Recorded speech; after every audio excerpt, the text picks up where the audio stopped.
Yeah, it's too late to tune. I already started.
It's going to be B minor. I don't know. I just started playing in B minor. Actually, this all came about last night when I was playing stuff, so I'm just going to kind of carry over what I was doing. So I'm just going to pluck around for a minute and just kind of, get the ideas in my head that I want to talk about. And warm up a little bit in the process. Because it's cold outside. Scarf tie weather, first day of the year.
All right, so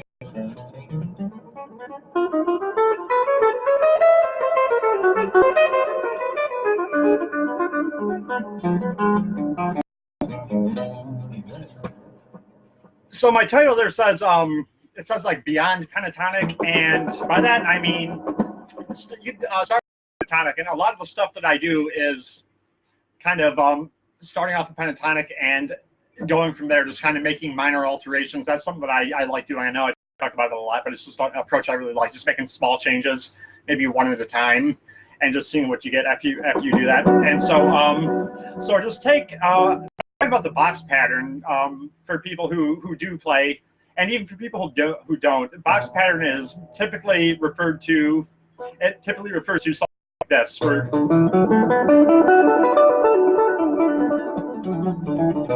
kind of like just play this one scale, but you just kind of play it in this one position, just like this shape, because guitar is an instrument with strings, and fortunately for that reason, you can use shapes. You can memorize shapes and move those around to get different stuff.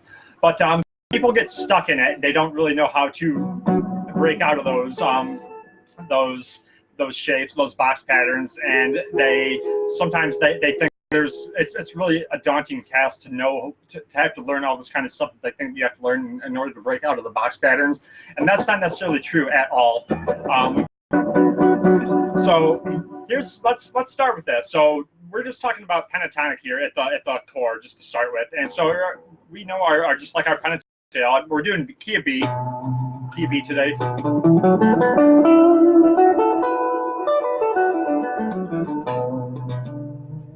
B minor pentatonic, or we could talk about blues pentatonic.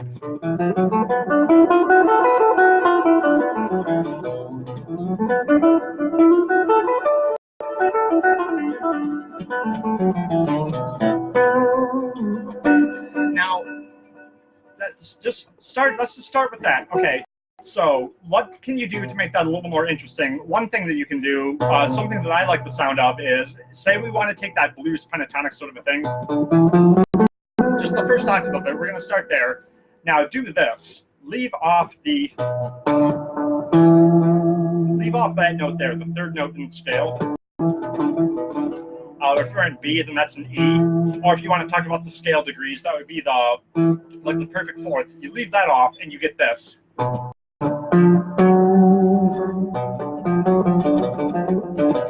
That right there, it already sounds more interesting than.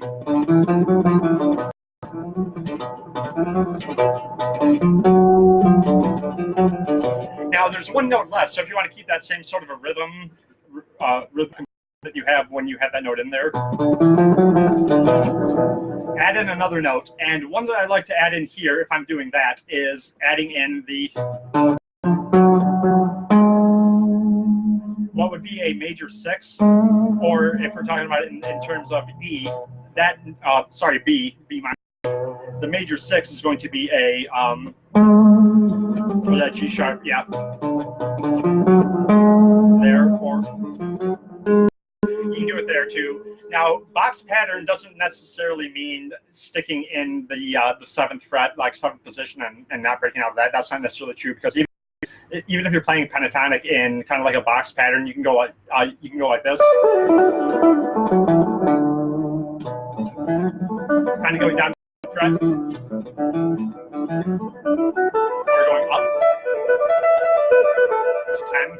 So you don't necessarily have to stick to the 7th strictly. For the most part, I am going to be sticking just to the 7th fret, but there are going to be points where I move and I hit certain notes with either it's going to be at the first here, but I may what the hell is that?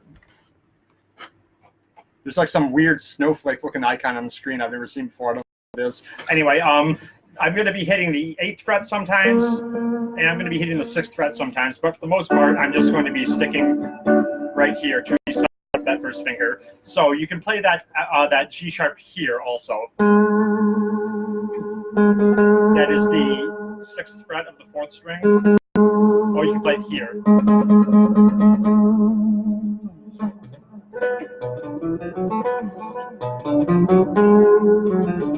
And if you do that, then you can play the same sort of a rhythmic sequence as if you were doing the just regular blues pentatonic.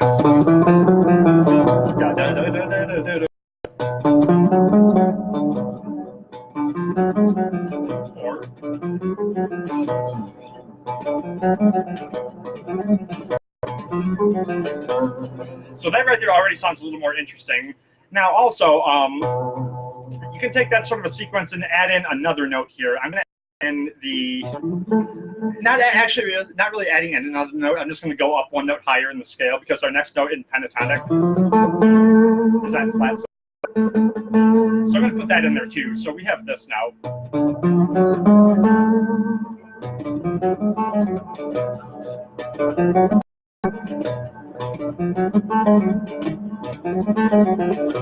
Or like this.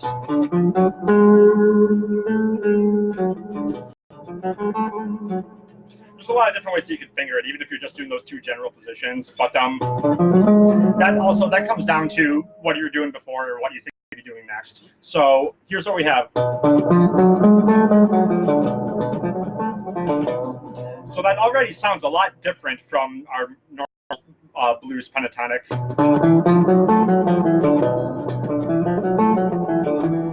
Compared to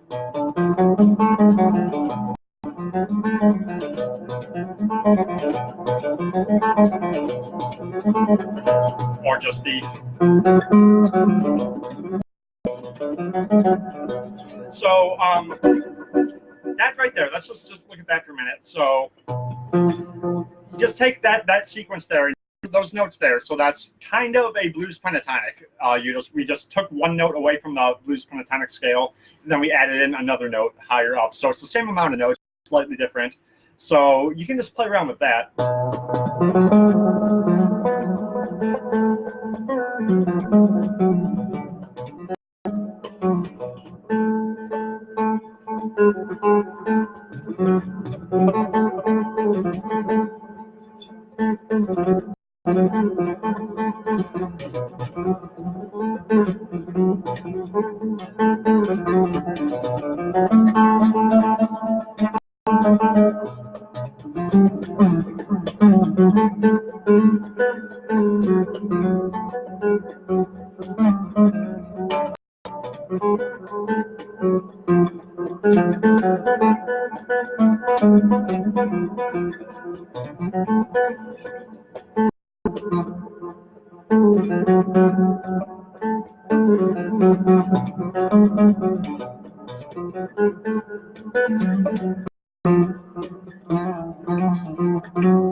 And you can go up into the next octave with that. So from there you would just go however you want to do it. It'd be like here.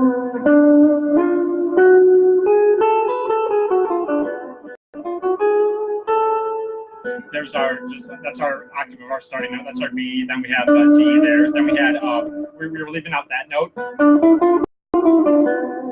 like we did here, and we're doing that one there. That's sharp 4. Perfect 5th, and then the note that we're adding in place of the 4 is that major 6, and then we have a flat 7, and then up to our B again there, wherever you want to play it. Or you can do, instead of going like go like that.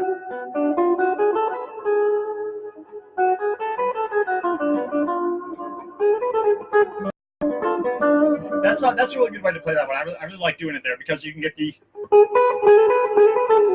sort of sound.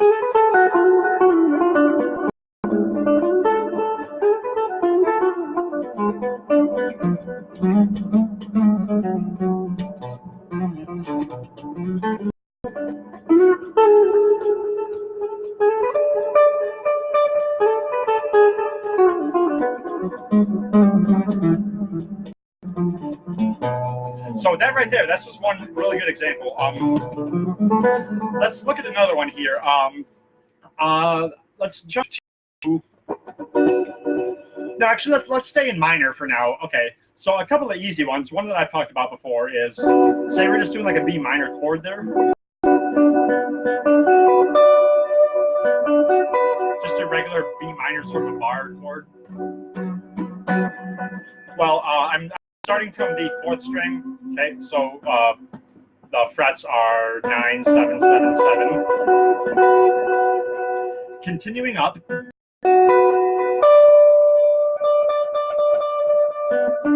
That's the octave of that D, or a minor third. Going to a major second to a minor second, back to a 1.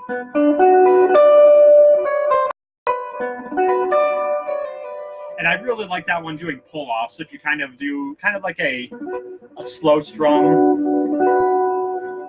your high note there, and then do pull-offs.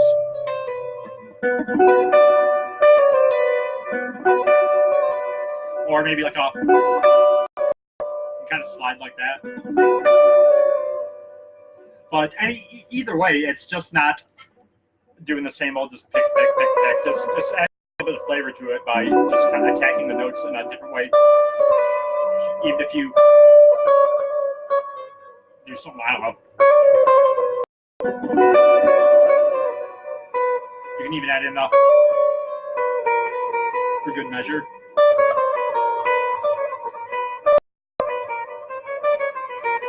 If you can start adding in or stringing together half-step intervals, like a whole bunch of them in a row, and getting them to sound good, then you're kind of doing something right. Because I really like the sound of doing that, but a lot of times it's hard to do. I just try to do it in a place where I think it'll work, and it doesn't work. It winds up sounding really bad. But there, it kind of sounds cool. You can go like this with it. Also, it's another one I like using. If you're doing from like a B minor up to a higher chord of something. I don't really know what. It could be a lot of different things, but going like this. Back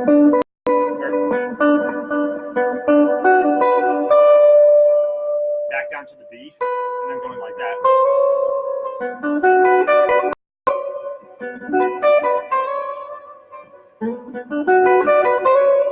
And then whatever you want to do from there, you can do like a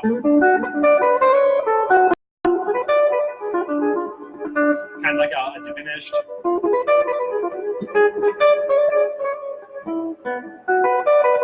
don't know if it's diminished or if it's more of like a pentatonic, partial pentatonic, but either way, I'll just show you that real quick. When I'm talking about diminished, I'm talking about the that famous diminished 7 arpeggio that sounds like this.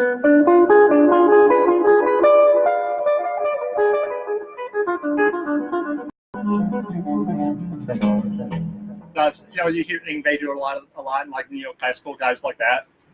And that's just, it's a diminished minor 7, or a diminished 7 arpeggio it's like a 1, it's a flat 3, it's a flat 5, and a double flat 7, which is the same thing as a major 6.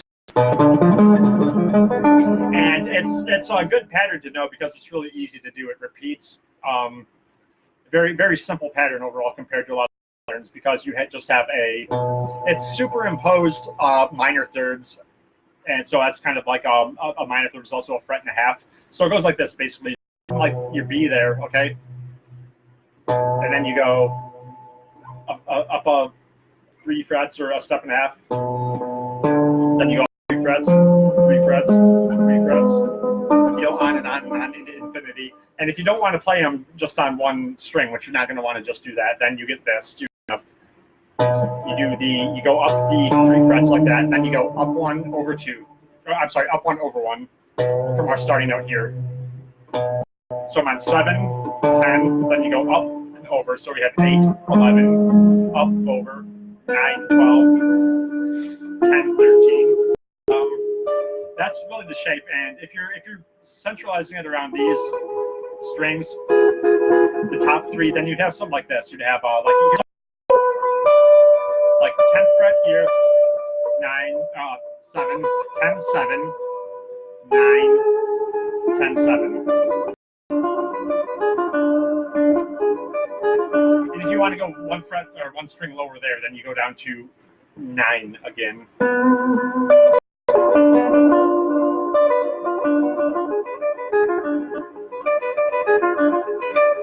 But either way, it's just these on these frets repeated. So we would have like 7, 10, 9, 7, 10. And you do that same shape, but you go up here.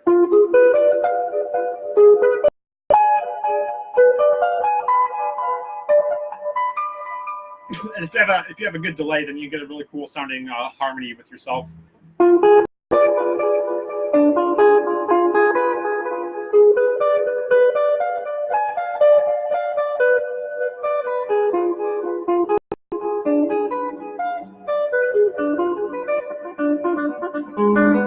I'm getting off topic a little bit there. But either way, what I was doing there was I played. Getting back to it, I did this, and then from there I did kind of going diminished sort of thing.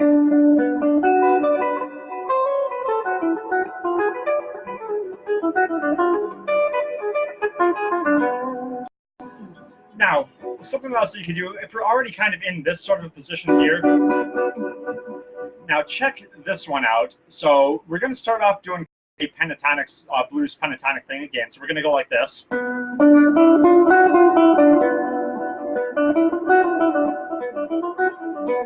So that was just regular blues pentatonic, just starting from my B here, then going.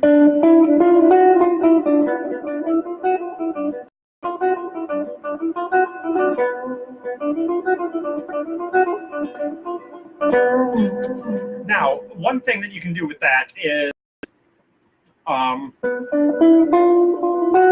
we get up to that note there, leave that one out and then jump up and do the B again. So you're kind of doing a displacement sort of thing here, where you're unexpectedly shifting one note up or down an octave. And in this case, we're shifting it up an octave. And so we go like this instead.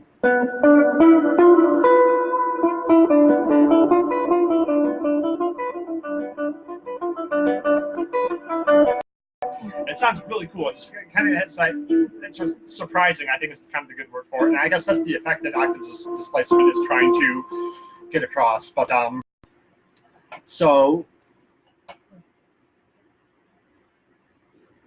oh, cool. Pizza and breadsticks are being offered. Thank you, Bobby. So do two of them together now. Do both of them together. So I talk about doing small changes, and something I like to do with small changes is playing it one way and then playing it the next way with that small change. So you have this.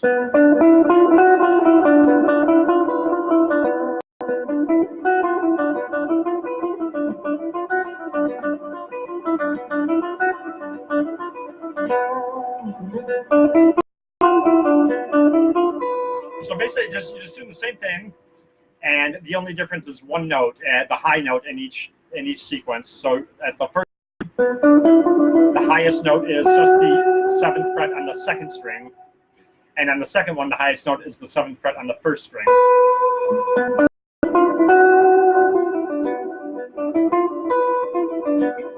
And you can add in other notes in there too if you want to make a motif out of that and just kind of have like this.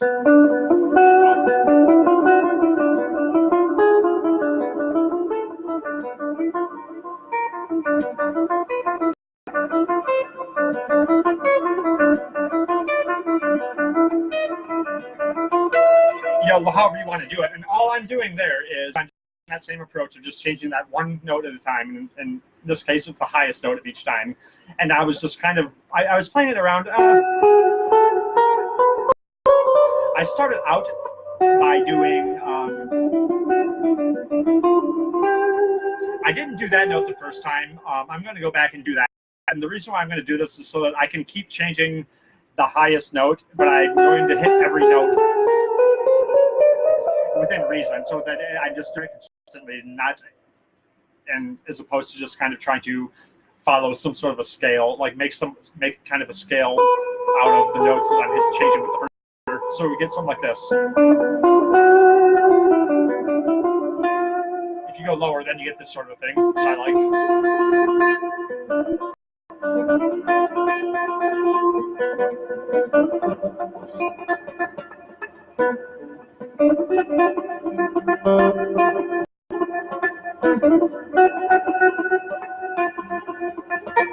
Kind of takes a little bit of coordination there, getting that sort of bounce rhythm going. So I'll skip that for now. But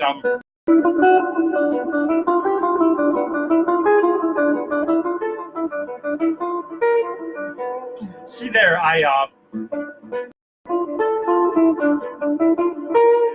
if you're you're playing something like this, then you may find that you're going to need to kind of shift your hand a little bit in order to reach high, depending on which way you're going. If you want to hit the highest note by reaching further with your pinky, or if you want to hit the highest note not by reaching with your pinky, but going up a string and just keeping your pinky kind of where it was and just kind of getting the notes in that general region, then you can do either. But if you're gonna do it like this, you're gonna need to be ready to shift.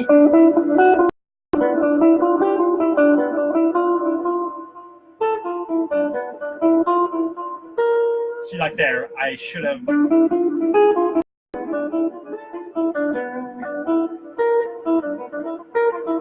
And what I did, I'll just go one more.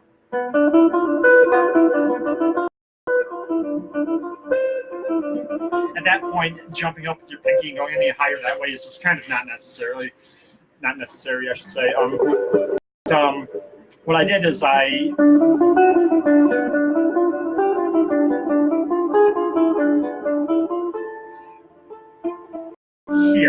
I went like this, and you see, I've been hitting these notes like this,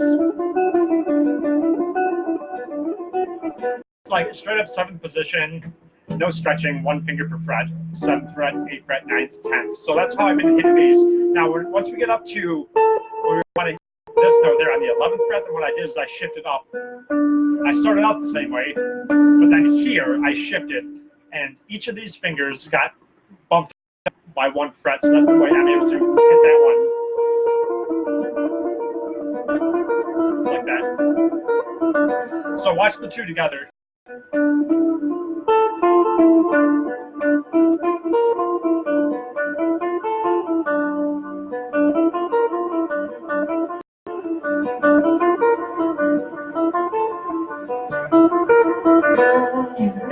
It's a change, straight up shifting position a little bit, but the first finger is staying on the 7th fret, and just getting up this way so that you're able to reach up higher with the pinky. Or you can do it this way.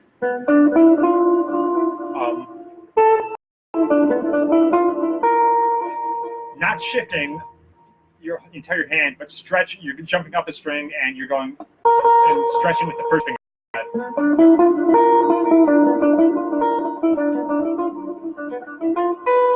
If you're doing it that way, then you're set to just get right up to your the B, starting on your next octave.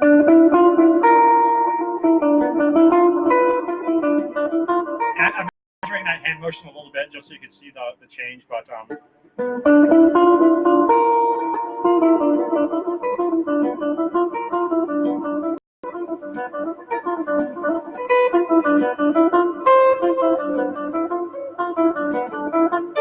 now here, if you're going to keep going up higher that way, you're going to start running the same problem as you have down here. You're going to have to shift up so that your pinky can reach notes higher. And would it be much different here? Probably not much different as what we did the last time. Let's find out.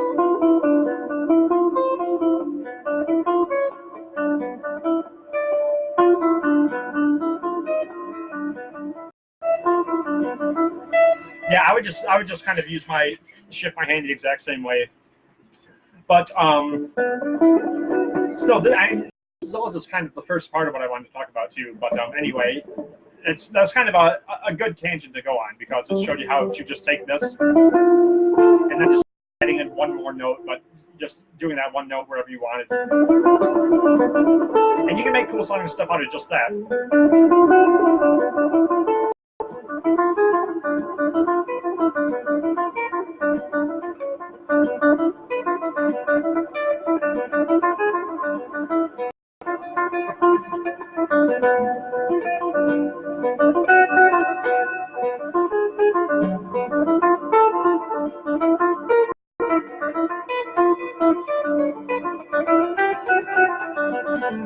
Just really neat sound stuff out of that too. Now, going away from that now, I'm going to go back to what I was originally going to talk about, and that was doing it this way.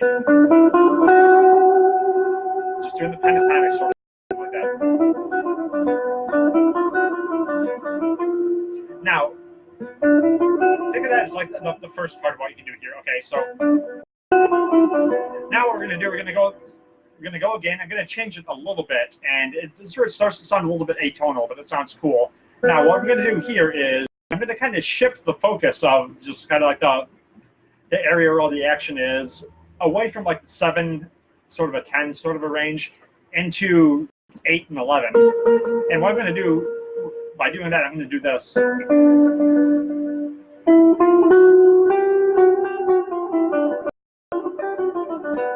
This is kind of like doing a pentatonic, which was just, that's what we just started with. But now, we're adding in one more note, and we're adding in a flat 6, and we're getting a really cool chromatic sort of a thing going here. This now. That's on the 8th fret now, 8th fret.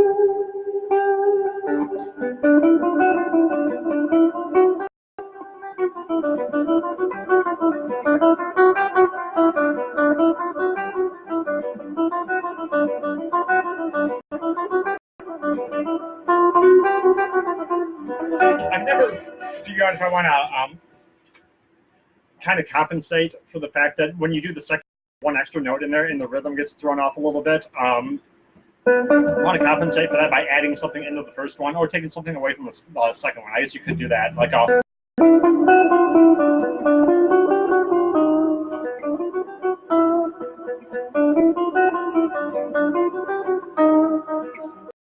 that one.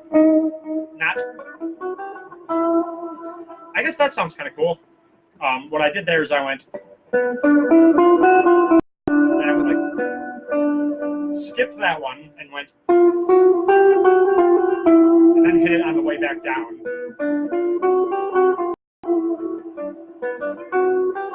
Yeah, I like that.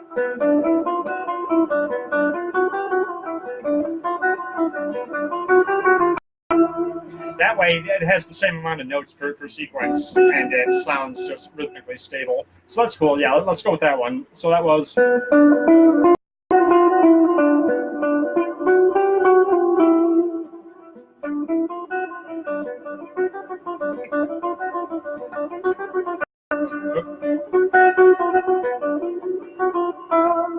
Now, you could also consider changing the fingering a little bit. If you know that you're going to be playing those two back, then you could do it like this. Stretch out a little bit, and you're kind of skipping the 8th fret.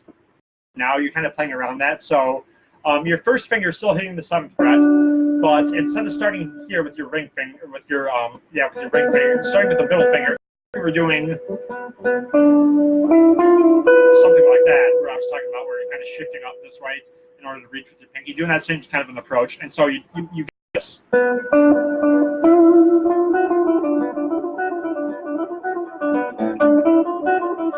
And that's not hard to play at all. I mean, a lot of people probably already play it like that just because they don't use their pinky as much as I do.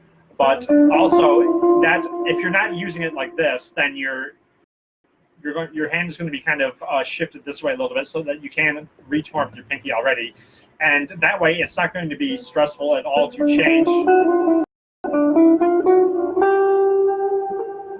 when you're going up, shifting up a little bit and hitting your 8 and your 11.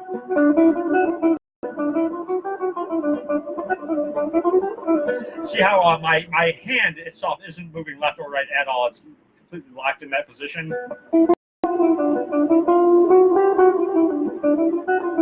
That way I'm able to hit the higher note with the pinky, and I'm able to hit this note with the first finger, which is my hand at all. How was I doing it? I was leaving that one out the first time through, which that's not going to change anything.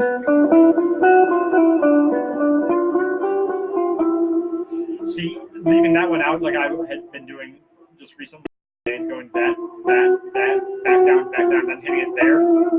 I didn't have to move my hand left or right either way to make that change, so it still works. But another cool sounding one you can do.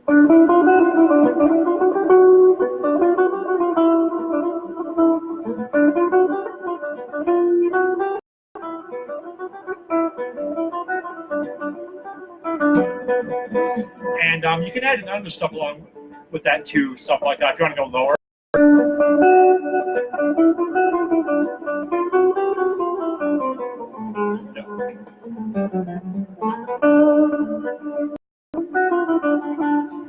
What could you do?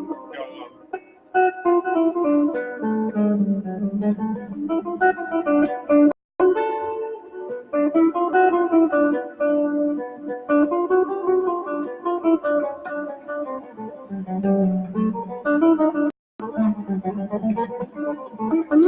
a little bit higher there with the first, with the positioning that I intended to. But stuff like trying to go low.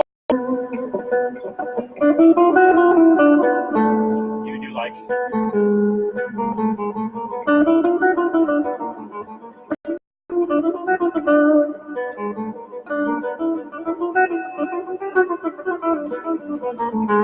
What I was doing there was I was kind of shifting down, and this is instance where I'm hitting the 6th fret, and I'm doing a bit of a shift there because I'm shifting so that I can do this, so that my pinky hits 9, ring finger 8, middle finger 7, first finger 6.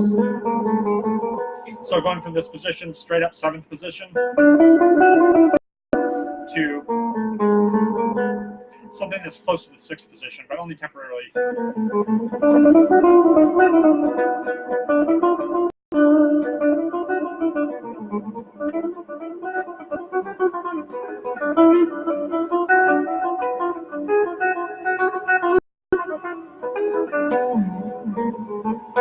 You can also go, if you don't want to do that, you can do it this way.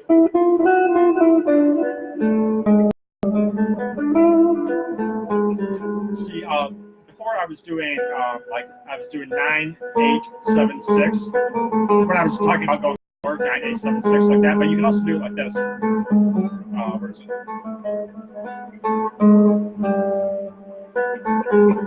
Yeah.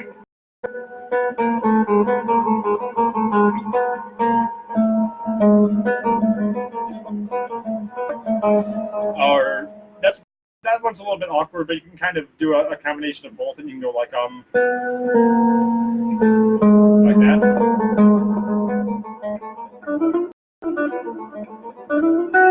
And what I was doing there is I was hitting the like 9, 8, 7, and there. So I'm going way down here and hitting the 6th fret there. Instead, I hit that note up here on the 11th fret on the 5th string instead of the 4th string. And that one's more comfortable.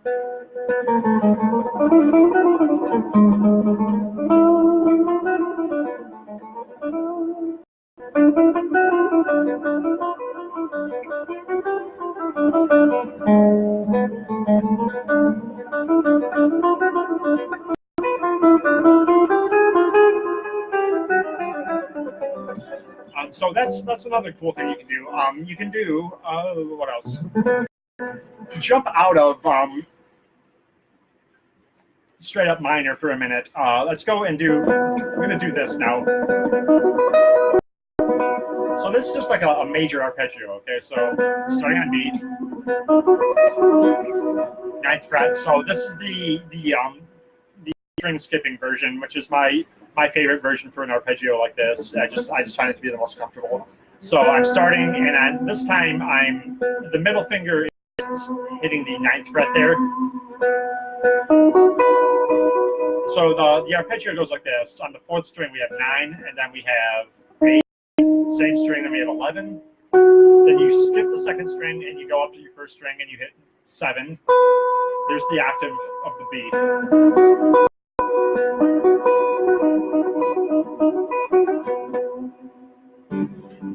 And you can go one note higher too, continuing the arpeggio. So we're going to have an octave of the D sharp there. And that's going to be here on the 11th fret on your top string.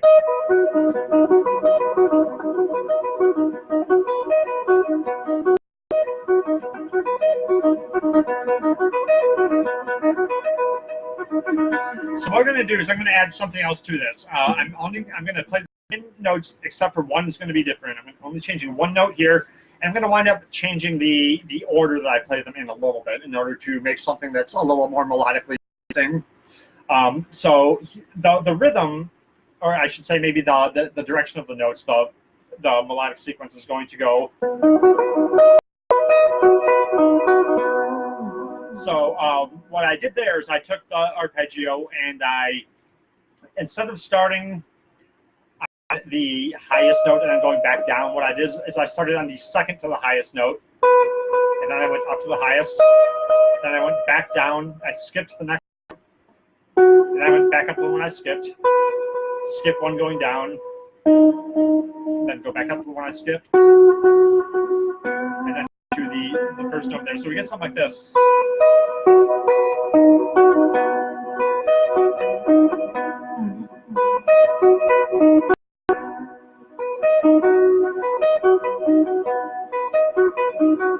That by itself can be a little bit tough, but this is a really good thing to practice. The fingering, you probably saw, it looks a little bit weird, and it kind of is. So what I was doing there is I was going like first finger for 7, you know, pinky for the 11, then using the ring finger there on the 11th fret. So using 2 fingers on the same fret, then going back up to that, and then going. Sometimes I do middle finger, pinky, middle finger, but I think for here I'm going to try to do the first finger, pinky, back to middle finger. Yeah, that's probably the most comfortable.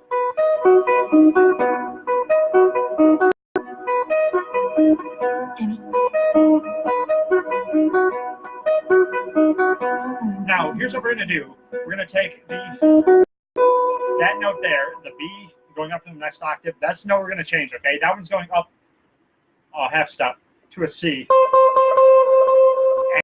And the rest of the notes in there, I believe, are all going to be the same. Let's see.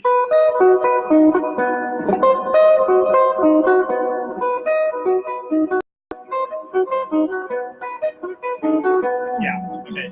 So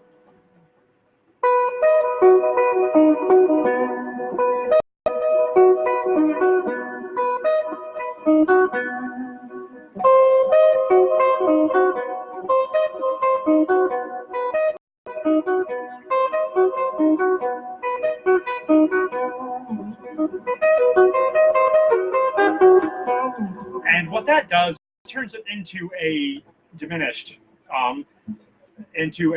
seven arpeggio, like the one that I was talking about earlier, the Ingve-ish sort of a.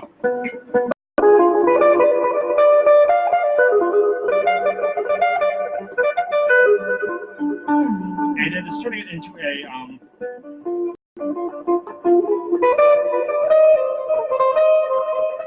is it? No, actually it is yeah, it is, but it's turning it into it's like a C diminished 7 arpeggio. So it'd be going like this.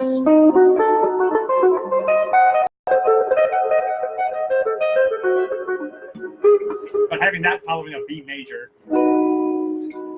to D, or I'm sorry, C, which would be.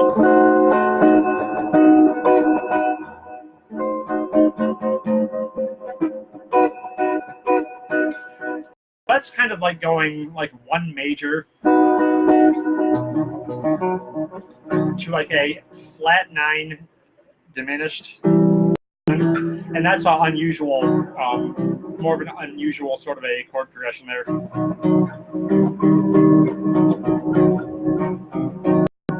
It's really just like going like that. If you did just your B major in a kind of a root position like this, the triad,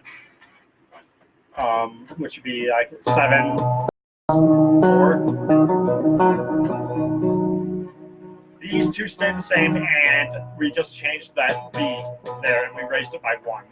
We did it up here instead of down here, but this is the same thing. So we'd have like B to a D sharp to a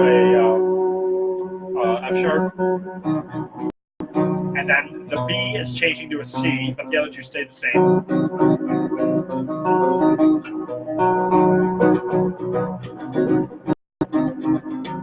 So that's what we just did, and it sounds cool. It does.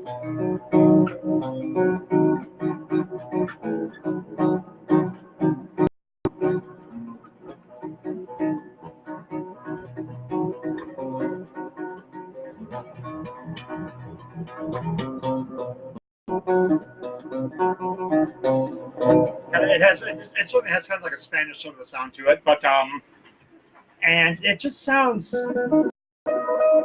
I like having the notes kind of in that order when at least going to the diminished. you can play. Well, first off, you can play whatever you want.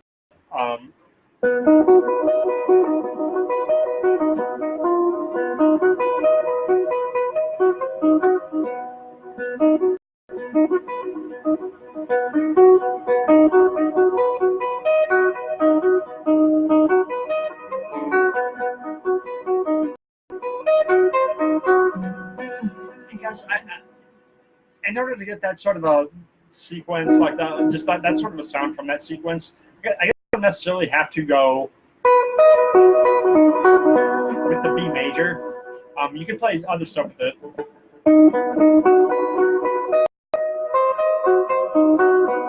But I do like having it there for the C diminished part. But I mean, either way, it doesn't matter. You know, if you just want to use those two arpeggios, then you could kind of try any rhythm that you want to. But I just like the sound of that a lot. You can do that too. What I did there is I took the B here, the starting note, and I raised that one up a half step too. So I did a C there and a D here.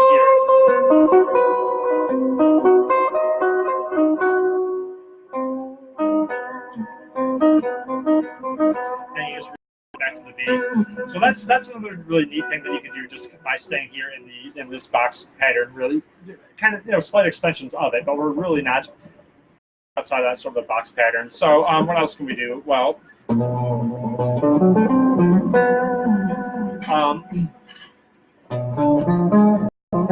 going to go back to the very first thing that I was talking about, which was the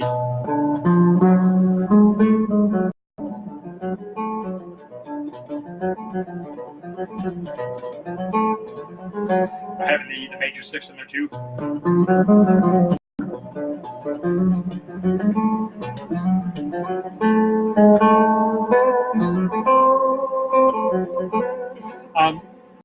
Building off of that a little bit now,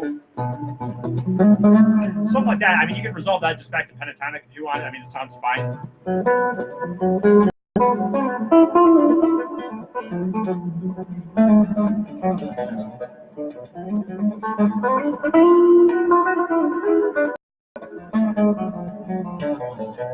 But you can keep going and keep making it sound a little bit more interesting by playing something else different. So something I like to do is kind of just the sound of this sort of a sequence in general.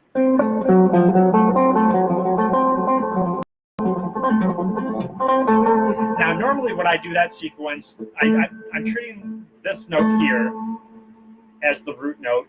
So this to go like this. So right now I'm playing an A there. I'm on the 7th fret.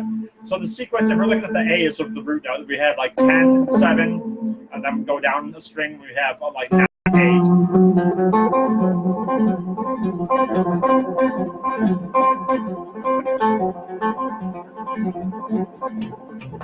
And that gives it kind of a, if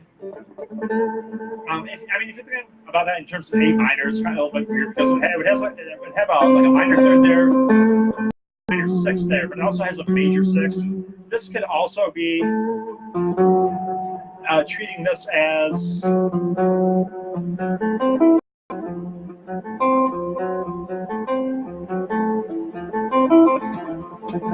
kind of like almost like an F major sort of a thing. But instead of having like a 1 there and a major 7 there, you're kind of offsetting it. So like a 1 here and a flat 9 there, and that would be a 3 and that would be a 5. But either way, like right now I'm thinking about it in terms of A. So what if we want to take that shape and change that a little bit? Well, what I'm going to do is keep it simple. I'm going to adjust that so that I'm playing that in B minor because I started with B minor here.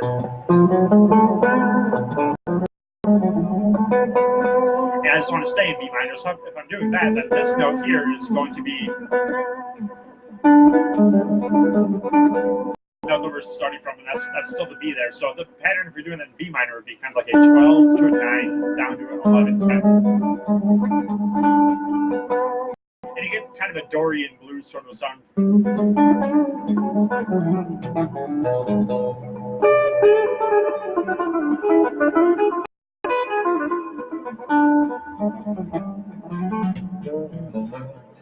again, this is still really within that B minor box pattern because you'll be seeing that a lot.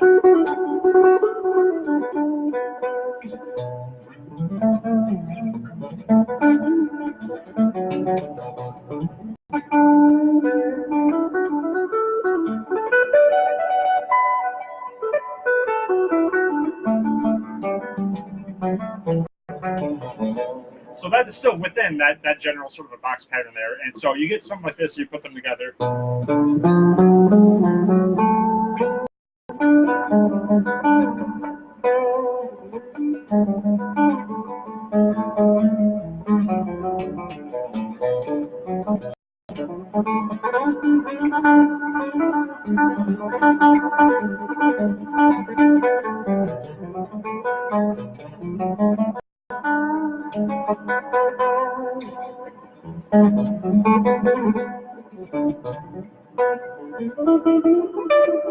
So, and you can even take that and move that around into different places too.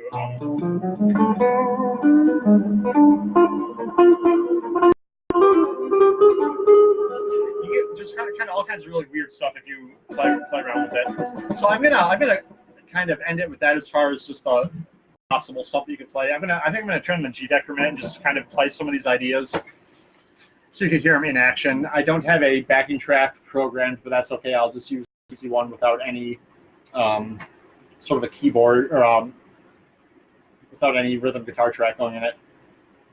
Going back to good old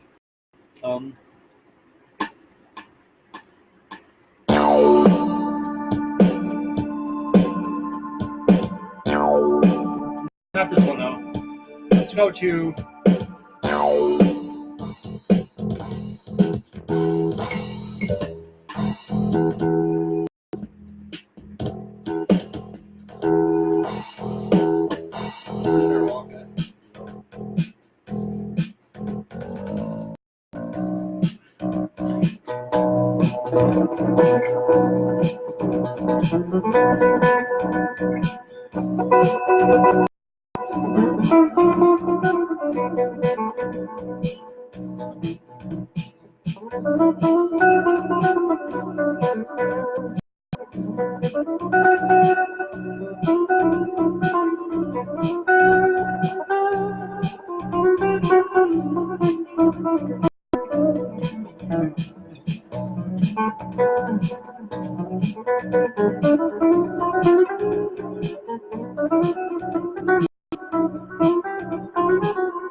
So there's a little bit of that in there. Some other stuff in there, stuff that I would rather not have in there, but I can't do anything about that right now.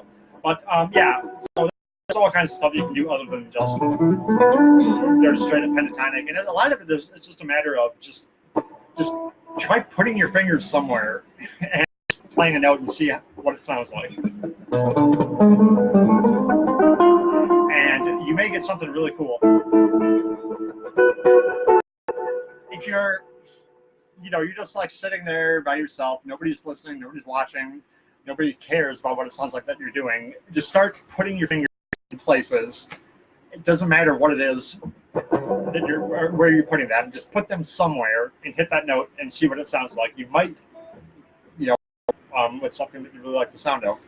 And if you just kind of convince yourself that you're stuck in just that box pattern, then you don't have to be, just because, I mean, there's, just breaking out of a box pattern doesn't mean just kind of extend your pentatonic to something outside of that general area, or just playing other scales or anything in general. I mean, you could play anything that you want to. And the best way I would say to get out of being stuck in a pattern is just to try to find something just not even close to what it was that you're used to playing. It doesn't matter if you know what it is or not.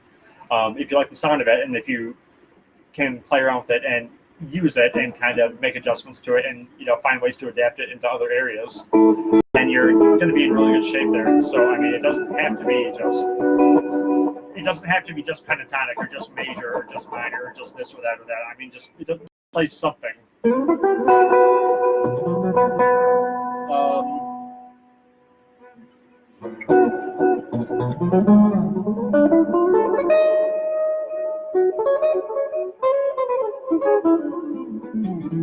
Go to something I've done before, and that is where you just kind of play a chord, and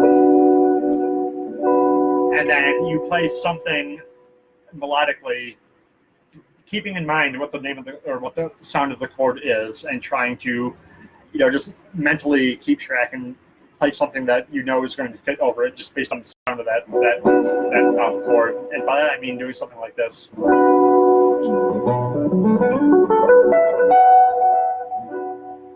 It's that B minor sound. Just don't forget that B minor sound. You hit it once, and you play something. Check and make sure it still has a B minor sound.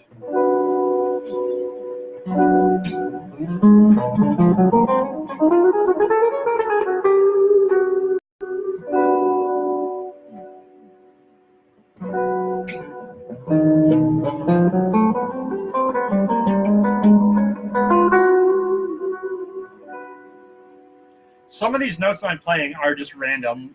Some of them I don't know what it's going to sound like before I hit it, and I'm just kind of seeing what happens. And I still do that, and that's kind of what I'm talking about here. Is just try stuff like that, and pay attention to what you're doing enough to hopefully remember what it is that you did. If you did something cool, I have a problem where I don't pay attention and I never find out what it was, and I kind of never play it again. So yeah, try to focus your attention on that enough to remember what it is that you're doing, in case you want to do it again.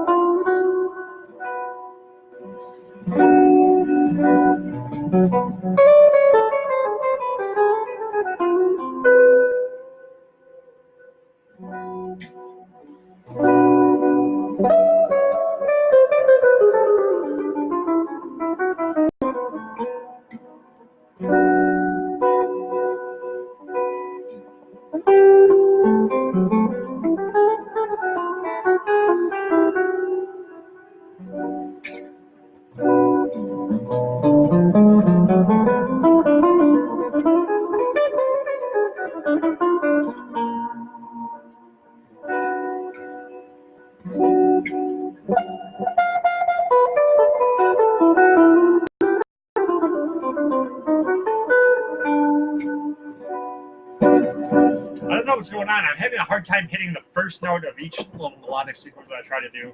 Also having a hard time hitting the B minor chord itself, which is very strange, but whatever.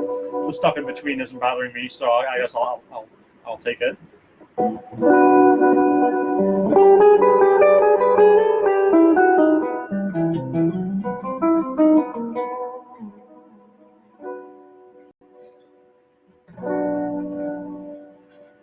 And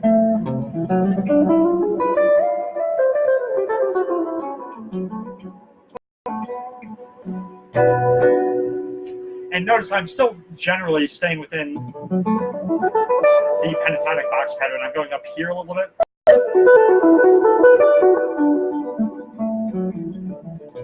Maybe I may go down here a little bit. But I'm still staying within the minor sort of a pentatonic frame. So, oh,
that reminds me. Yeah, and don't forget about whole tone either.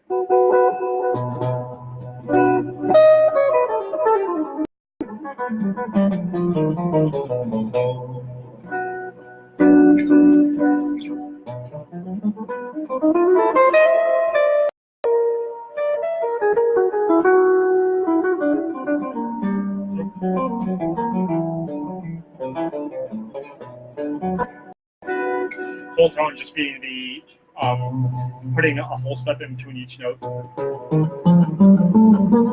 and the pattern for that being if you're looking if you're just thinking about B, like B whole tone, then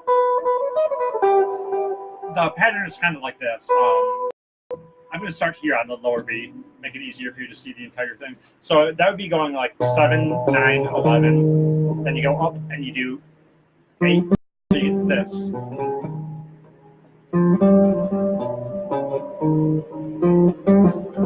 Then you go back and then you do the same 2 group notes on the next 2 strings, and you have like a 7, 9, 11. Then you have another 8, 10.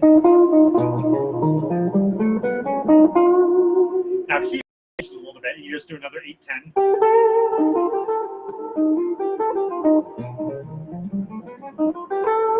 And then we're getting up to where we started. Just knock it higher, so that then you can go 9, 11, 13, you know, and it's the same thing. Whole tone, since it's only a half step in between each note, a full step in between each note, and that never changes. The pattern just moves around, and you get something like this.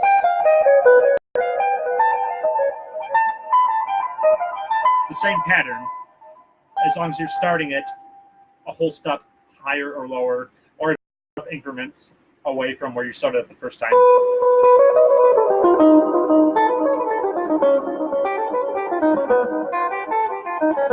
But yeah, whole tone, you can work that in there too.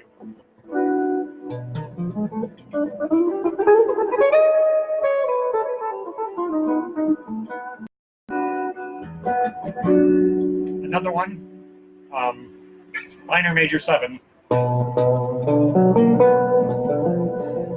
My favorites.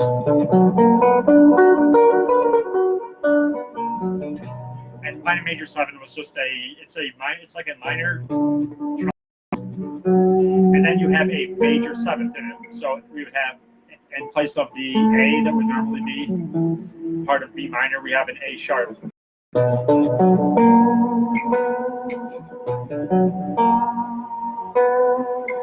Going up to the next octave.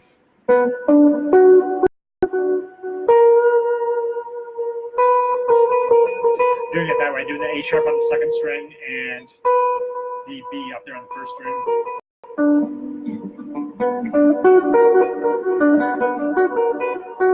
Or you can do it like this. You're going to do it in this sort of position.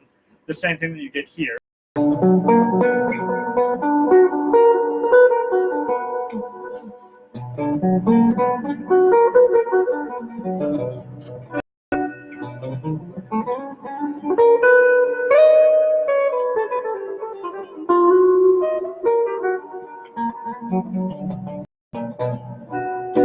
So that's some ideas of what you can do. Yeah, pentatonic is never bad. I mean, it usually always sounds good over most things. I mean, it can get redundant. It can get to be repetitive, but you can just change it little bits at a time and just find stuff that's much more interesting. And then yeah, the pentatonic in there along with it.